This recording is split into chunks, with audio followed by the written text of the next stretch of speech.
Lane Kiffin and Ole Miss must avoid traps against Arkansas, Florida, and Oklahoma if they want to make the playoffs.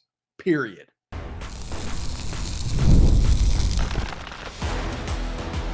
You are Locked On Ole Miss, your daily podcast on the Ole Miss Rebels. Part of the Locked On Podcast Network, your team every day. Hi, I'm Stephen Willis, a former staff member at Ole Miss and a 10-year veteran member of the national media with Yahoo Sports. Today on the show, we talk about Ole Miss and their potential run to an expected college football playoff berth by letting you know where the pitfalls and traps might lie. Games against Arkansas, Florida, and Oklahoma will go a really long way into Ole Miss getting into the playoff, but make no mistake, a loss to any of these makes this season a disappointment, and that is why they are so critical.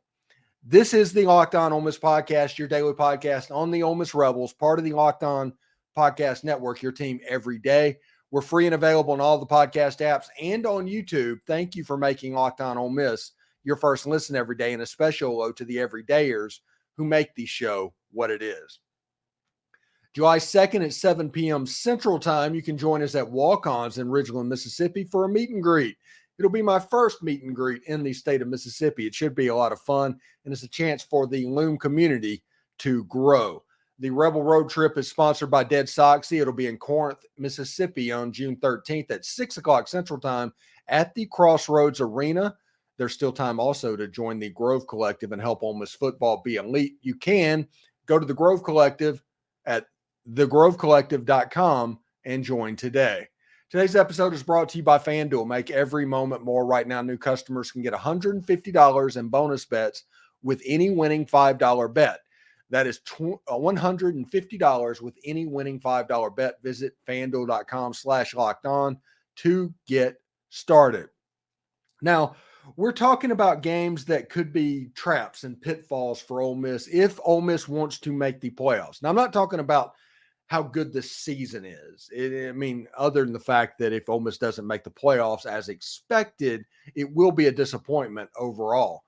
But if for Ole Miss to make the playoff, they cannot lose any of these three games, and all of them they're losable, essentially. And I'll tell you why they're losable.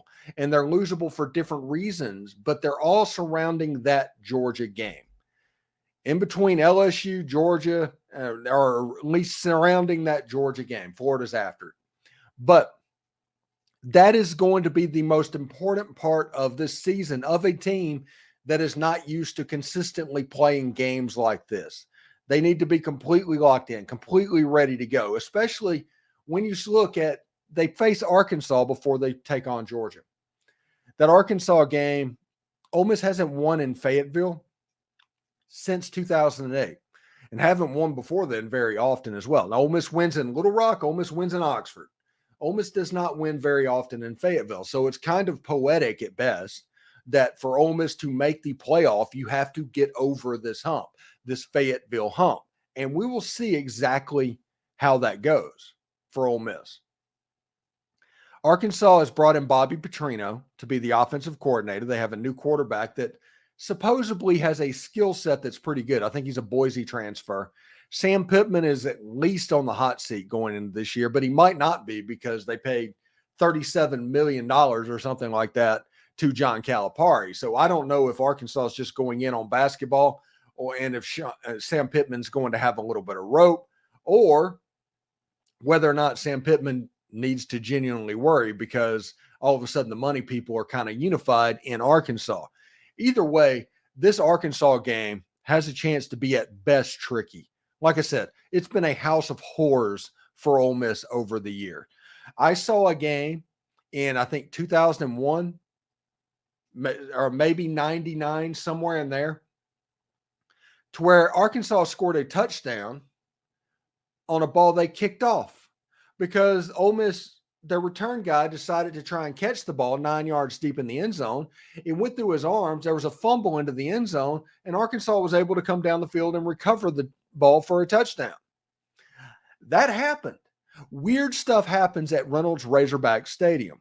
If you go back just 2 years ago, after the super game against Alabama that was played in Vaught Hemingway Stadium, All of a sudden, after that happened, Arkansas just completely blew Ole Miss out of the building. Now, there's other stuff that was going on, the Lane Kiffin and Auburn noise, and all of that was happening, but it still happened to where Arkansas was up to 30-7, something like that in the first half, and it culminated in a bad 2022 ending. You ended up losing that game. You lost to Mississippi State. You ended up losing the bowl game. It's a situation going into this season where you do not want to repeat that. And there's opportunities to repeat that. And that is because of where this game sets up on the schedule. This game is in between LSU and Georgia. This game is going to be at least problematic as far as a super sandwich games. The Arkansas and Oklahoma games, and we're going to talk about Oklahoma in the next segment. It's a super sandwich game in between LSU and Georgia. Those games, with as much focus is going to be on that Georgia game, and as big of a deal as winning in LSU might possibly be, it will be at least a big deal to pull off a win in Fayetteville. It's a big deal to win that game. And it's, like I said, it's poetic that for Ole Miss to make a playoff run, they have to win in Fayetteville. They have to win in Baton Rouge. Those are kind of their two boogeymen right now. It's kind of something that is at best interesting. Like I said, Ole Miss can win in Little Rock, fairly easily. Heck, Matt Luke got a win in Little Rock. They can win in Oxford. They have trouble winning in Fayetteville for whatever reason. I don't know when that's happened. I'm personally for all the games coming back to Little Rock, but that's just because Ole Miss wins all those games. So we'll see what happens. And we'll see if Arkansas comes out truly ready to fight, because they will come out truly ready to fight. There is a little bit of Vanderbilt in the Arkansas Razorbacks right now. And I don't mean that as far as them being a bad team or program status. Ole Miss against Vanderbilt, it was always a dogfight. It didn't matter how bad Vanderbilt was. They're coming into that game knowing that they can win it, and their effort and everything, you're going to end up in a dogfight. That is just going to happen. Arkansas has a little bit of that same thing in Fayetteville. No matter who Ole Miss takes up there, they know that they can not only compete, they can win the game. And when you play knowing that you can win the game, that confidence is going to help you out. So it's going to be a much more difficult game than it might be to other teams on Arkansas's schedule. Arkansas will be completely ready to play Ole Miss on that day. If you just think about recent history, that 22 game, that was absolutely nuts. Just nuts. Where it's 30-7 at halftime. Didn't work. You had all the noise about Lane Kiffin and Auburn. This was a chance for Ole Miss to get over the hump. That was not a good Arkansas team. That wasn't. I think they went 6-6 and went to the Liberty Bowl. That team. But Ole Miss was coming off a game that they put everything into against Alabama, had the ball in the air with a chance to beat Alabama in Oxford. It hit the ground. Then all of the Auburn noise started, and all of a sudden there was a 3-game losing streak to end the season. Weird how that works, right? In 2020, Matt Corral's 6-interception game. Absolutely nuts. 6-interception game. Like I said, I mentioned the football fumble on a kickoff for a touchdown for Arkansas that happened 20 years or so ago. If you go back to the last time Ole Miss won, Chuck Rounsaville from the Ole Miss Spirit almost got into a fist fight on the field, almost got arrested because of all of the pandemonium and the animosity was happening because of Houston Nutt returning to Fayetteville. Weird stuff happens, and this is potentially the most competitive rival that Ole Miss has. I don't want to count Mississippi State. I don't want to count LSU because for whatever reason, when you look at the records, they don't bear out. This Arkansas game is competitive in every single game. It's a war. It's a 10-yard fight. It's a 60-minute competition to prove your dominance over the other team, and they really go at each other. The Ole Miss Arkansas game at a minimum is fun. And I am very glad that when the SEC goes to 9 conference games, which I think it's going to do in 2026, that Arkansas is going to stick with Ole Miss as a permanent rival, because Ole Miss is the biggest rival that Arkansas has. I think even Arkansas would admit that. They don't play for a trophy or anything like that. But Ole Miss and Arkansas goes back to the 50s. There was a little bit of period of time that they didn't play in the 60s and 70s, but in the 80s, Billy Brewer, or actually not even that, Steve Sloan, I think it was, brought the game back, and they've played ever since. So going back to 1981 or 1982 or something like that, the games pretty consistently happened. And over the time, weirdness has happened. Funness has happened. The 52-51 game in 2021 happened. The overtime game that cost Ole Miss the SEC title potentially in 2015 happened. This game is at a minimum fun, and because of that, it's a traditionally hard place to play, and it is the utmost trap. Ole Miss fans should be wary of this game and don't just write in a marker that Ole Miss is going to win. I think Ole Miss is going to win the game. I think Ole Miss is going to be a 10-point favorite in the game.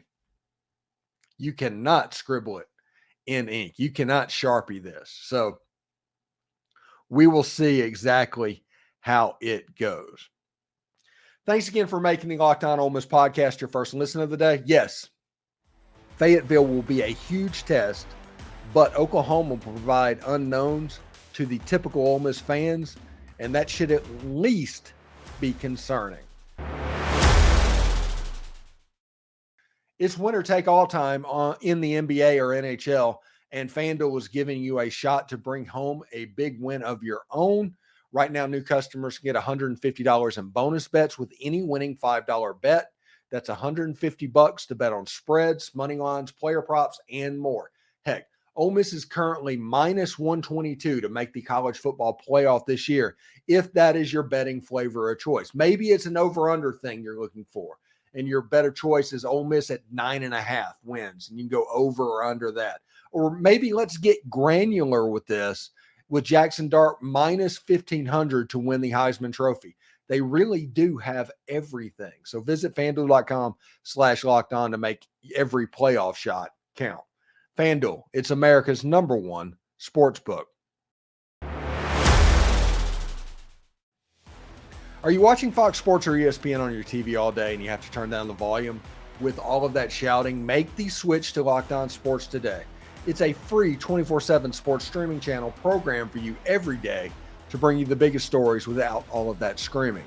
Locked On Sports Today brings you can't-miss analysis, opinions, and news streaming 24/7 on YouTube or the free Amazon Fire TV channels app, part of the Locked On Podcast Network, your team every single day. So Arkansas is by far the biggest trap that Ole Miss has on its schedule. It just is. There's no way to get around that.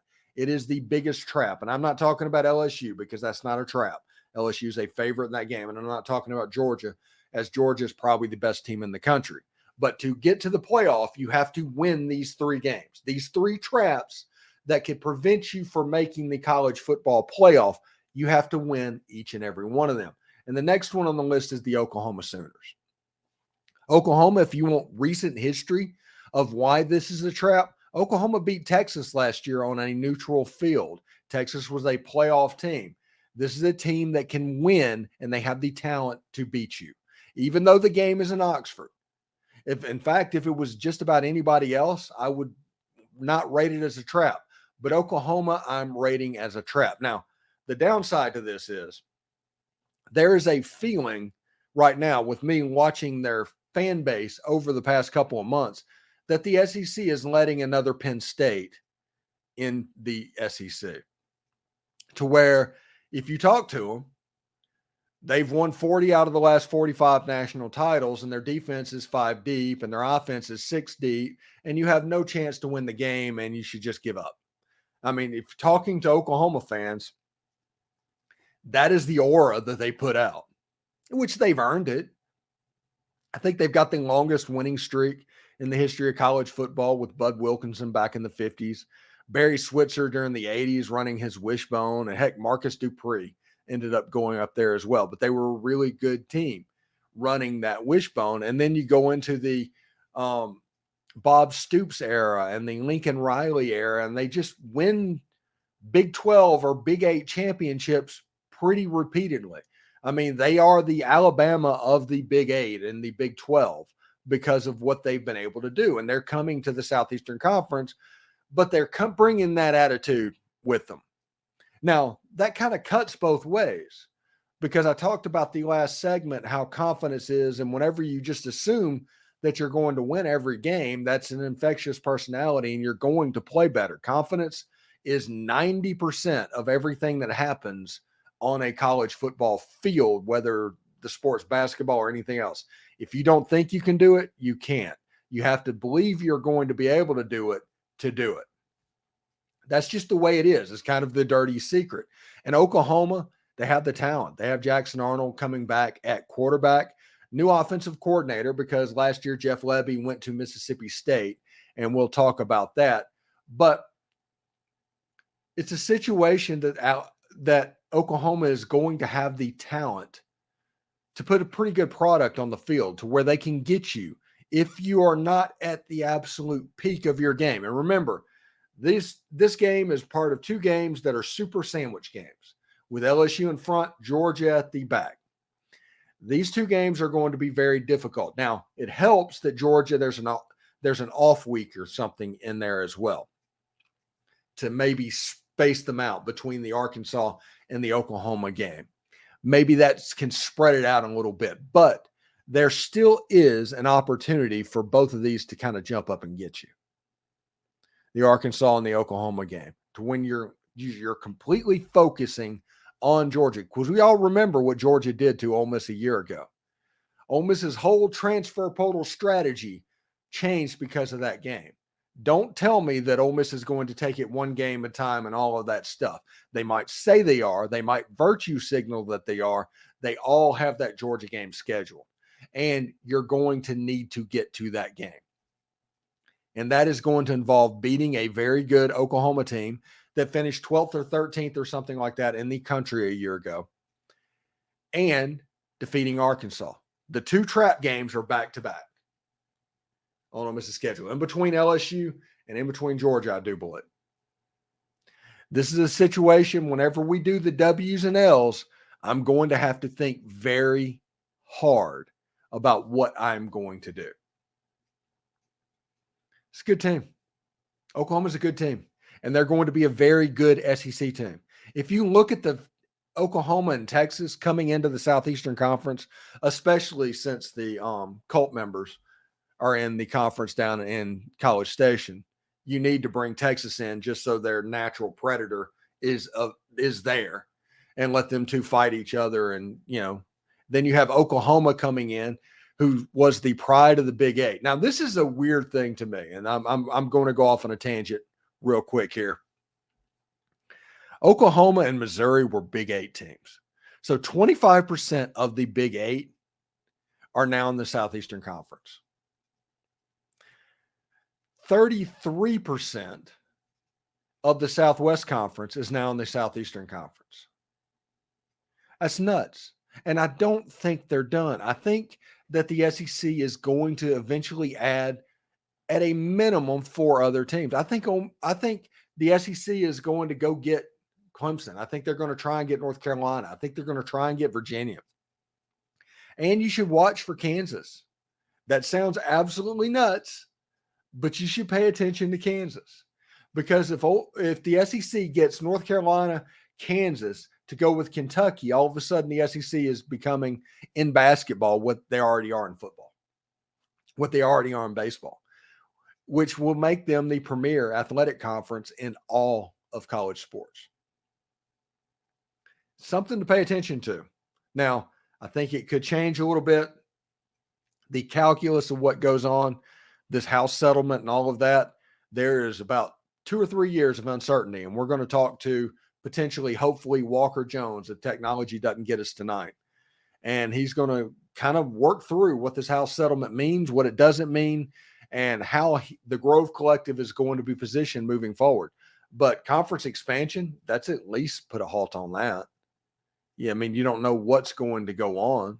I mean, in the age of revenue sharing, I mean, you obviously want to get the most money possible, but it's at best interesting.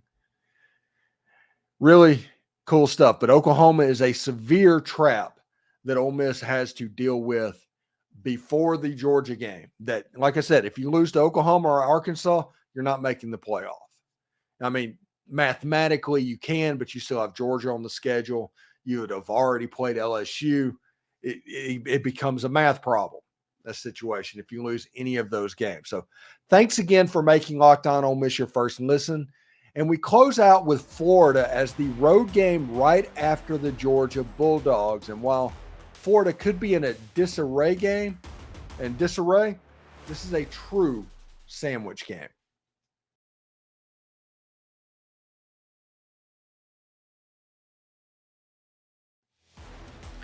All right, so the Florida Gators, we'll talk about them in just a second, but right now I do want to let you know that Locked On has launched the first ever national sports 24/7 streaming channel on YouTube, and now it's also available on the Amazon Fire TV app and the free Fire TV Channels app. Locked On Sports Today is here for you 24/7, covering the top sports stories of the day with the local experts of Locked On, plus our national shows that cover every single league. Find Locked On Sports Today, now available on the free Fire TV Channels app. Be part of history. All right, so we go to our last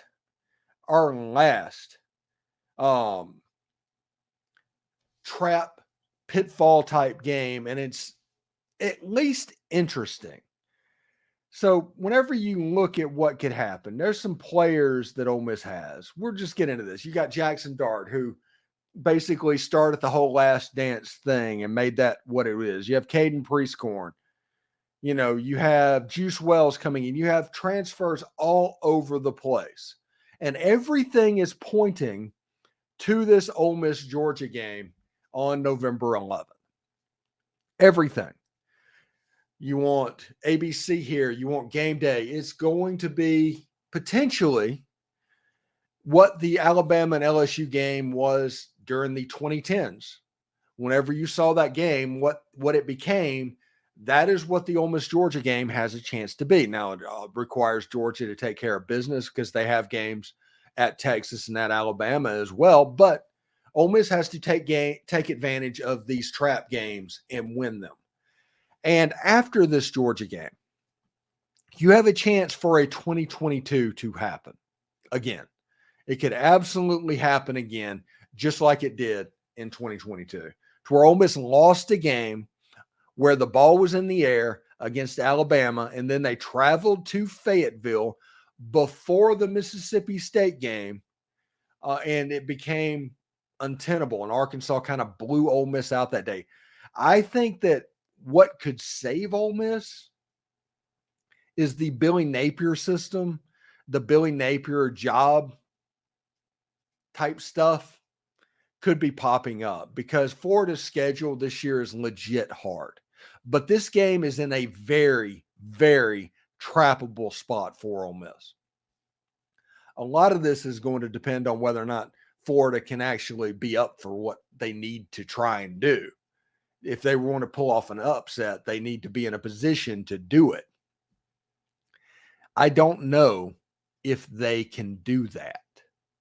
I don't know if they're good enough to do that. Graham Mertz, good quarterback. They have talent around the field. They lost their running back. They lost Princely and Monmiel, and they lost some talent to Ole Miss, but they've been active in the transfer portal. But this is a trap game, just in the fact that it's set up to be a trap game. It can jump up and get you if you let it. Now, like I said, a lot has to do with Ole Miss. If Ole Miss wins that Georgia game, they're going to be down in Gainesville. If Ole Miss loses that Georgia game, they're going to be down a little bit in Gainesville. So is Georgia going to be up enough? Or are they going to be in a position to where this game still means something? Is this going to potentially be last year's Florida-Missouri game, to where all of a sudden they pop up and you think they're going to win, and it took like a 60-yard field goal for Missouri to win that game and to make the Access Bowl and all of that? Is this that Florida game, to where the swamp can become a weapon, to where these athletes can kind of stand out and be a little bit different? I understand that Billy Napier wants to be in a position to where he can run the ball and do all of that stuff, to where his offense very specifically can be known. But there are some things on this Florida team that is at best problematic. And I don't mean for Ole Miss, I mean for Florida. The fact that they have two defensive coordinators, they have a head coach of the defense and a defensive coordinator. I'm not making that up. They have something called a game changer coach. They just make up titles to give people because you don't want to call them a special teams coordinator because of the connotations of what that can mean. There are problems in this Florida football program. So don't hear me say that I'm expecting this to be a trap. This could be a trap because of Ole Miss being down after that Georgia game, because it happening 5 days before the Egg Bowl, potentially 5 days. We haven't heard a date on that as well. Those things make this into a little bit of a trap game. So if Florida, let's say that Florida is somehow able to win 4 games leading into this game. They're sitting at 4-6.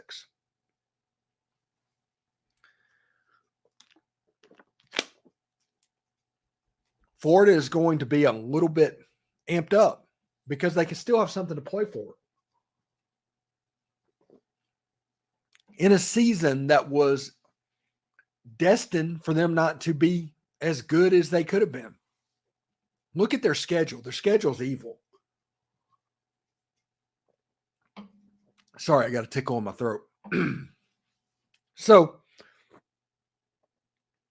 understand that Florida could be up for this game with just as little as 4 wins.